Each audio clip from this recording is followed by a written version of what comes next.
Hi guys, and welcome to a new video on Sonal's. Now, we're obviously about a week away from the G1 and my G1 preview will be coming later in the week, so don't you worry. But after 7 years, so since Dominion 2018, we had the first time that Kazuchika Okada and Kenny Omega went together in a ring and had a one-on-one battle. Now this is, I believe it's part 5 of the Kenny Okada, it was a trilogy, then it was of their long story. Now this is very different. I just want to say this was at the All In show and phenomenal show from start to end. I don't personally think I need to review it because there are plenty of other creators on here who will have done the entire show, so watch out for them. But obviously as a New Japan creator here, I am here to look at one of the best, maybe if not the best rivalry in New Japan history. Now, I watched this and I've seen some discourse online. I am going to look at this as a separate entity from the 4 matches that they had in New Japan, which basically I think I searched it and accumulates like over 200 minutes. The build up to this was different. We have a firmly heel Kazuchika Okada who is working with Don Callis, who obviously back when Kenny and Okada were facing in Japan was on the side of Kenny Omega.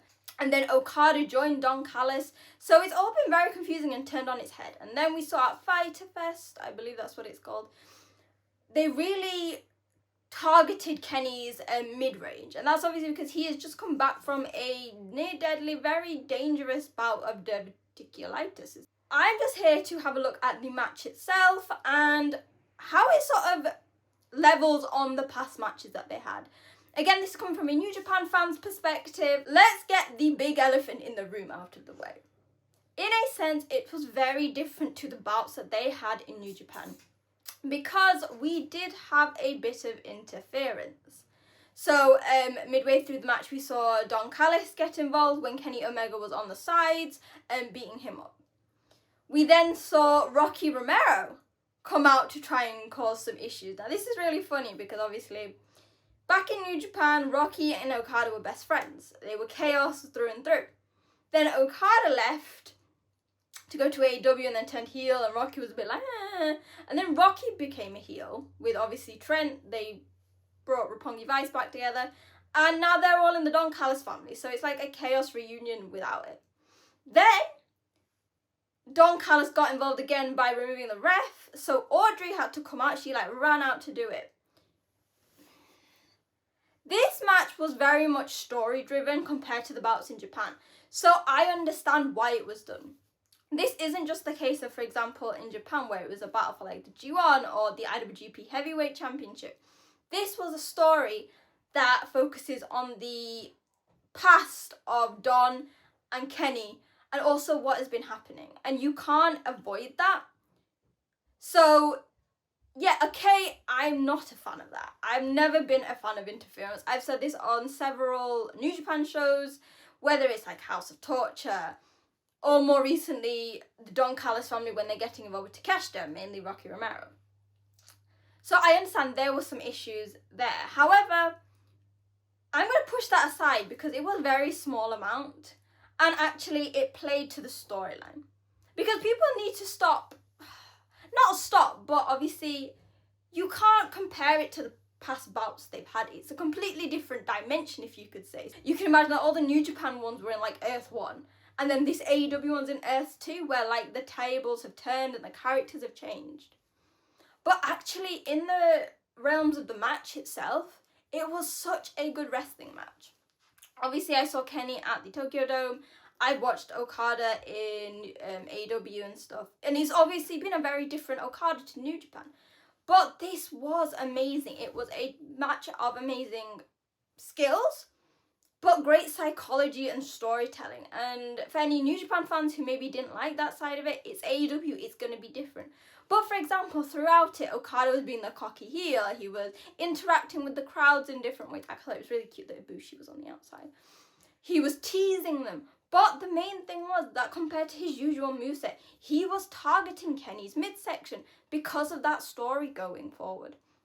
But they still brought out the classics. We saw the V-triggers. We saw Okada's athleticism with the drop kicks and the elbows from the top rope. We saw the chemistry that these two have had. They've not seen each other. They've not met, I guess you could say, in the ring for 7 years. Over 7 years, because Dominion is normally in June. But it felt like they didn't miss a step. They were perfectly in sync with each other. They were matching each other's aura, but playing the classic babyface versus heel. Obviously, when Okada was in New Japan, especially in the early days, he wasn't like a full-blown babyface, because obviously he was still very cocky. He was the Rainmaker. However, here, he firmly took on that role as a heel. He was making Kenny look like that hero with every move that he hit, that everyone was like, oh my god, Kenny. Kenny bounced back, and it was Okada as that heel that made people want to root for Kenny even more. He is that babyface. He came back from diverticulitis. He wants to win that title. He wants to, I guess, maybe complete the story of him and Okada. Remember, I believe it is 1 win to Okada, 2 wins to Kenny, and 1 that went to a time limit draw. And obviously, one of the wins for Kenny was the last one at Dominion. They are two very different people. They have grown older. They have changed their styles a lot more. So, for example, especially with Okada, now he is a heel. He has changed his style. It's not as flashy anymore. Similarly with Kenny, who changed it because of the illness that he had. And obviously, for someone like Kenny, who has done such wild moves over the years, he has adapted it so he can have a bit more longevity. Would this match have, for example, if you'd have put this in New Japan and put it against others, would this have come at the top? No. Again, this was mainly just because of the interference and things. However, in the scale of AEW, it was perfect. It had a bit more of a focus on storytelling, which is fine. I know you would always probably come at me going like, someone's not going to like it because it's not New Japan. While I'm always New Japan biased, I understand that the New Japan product and the narrative that New Japan tells cannot always be transferred to different companies and to different eras. Like I mentioned, the last time that they fought in the ring was 7 years ago. Things are going to change. So much has changed. And yes, while the storytelling, I was like, oh, maybe we could have a bit more of a classic. I believe that AEW, and very smartly, was trying not to just rehash one of the classics. They were trying to create a new narrative, something that could start a new story. In particular, and a spoiler, we'll go to the end. In the end, after a bit of faffing and like stuff with Don Callis and Rocky, which was towards the end, Okada finally hit the Rainmaker to get the win, and he is now the new unified champion. I feel like I should have mentioned this before, that they were two different belts and they were unifying it. It's giving me hashtag Kotribushi with the IWGP Championship and the Intercontinental belt. And now, so this brings it to 2 wins to Kenny, 2 wins to Okada, and 1 draw.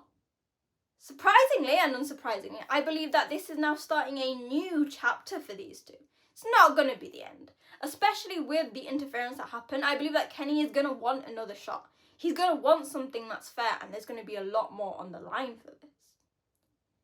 Now, again, like I said, this is not like a step-by-step review. There are plenty of other people that you can probably watch for that. But I am saying this as a New Japan fan.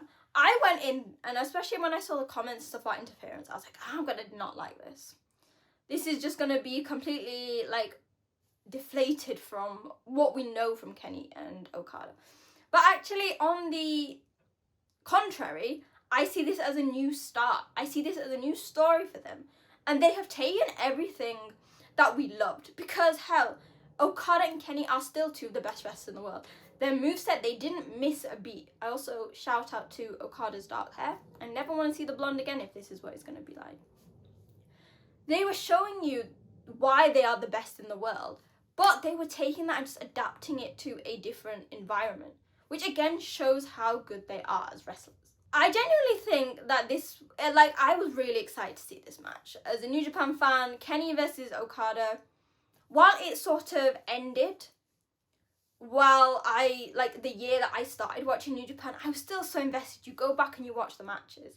And I think they did a really good job. Again, not of trying to rehash the classics and to have an amazing Kenny versus Okada part 5, but to create a new legacy, a new storyline going forward. That still, even as me who doesn't watch the product regularly, and I do watch the product. I know a lot of people say to me, oh, Sono, I wish you'd watch. I do. I have AEW on record and I always watch it, albeit not live. I love that they have created something new. And I look forward to plenty more Okada Kenny bouts in the future, whether it's singles, tags, and anything like that. So yeah, that was just a quick video. I do these sometimes. Normally they will be if it involves New Japan stars, former New Japan stars in different settings. Like I said, I have my G1 preview coming later in the week because we start that on the Saturday. So yeah, let me know your thoughts on Kenny and Okada Part 5. Let me know in the comments on social media at wrestling_chat. I really enjoyed the show in general and I really enjoyed Kenny and Okada. So yeah, let me know your thoughts and I will see you guys soon. Bye!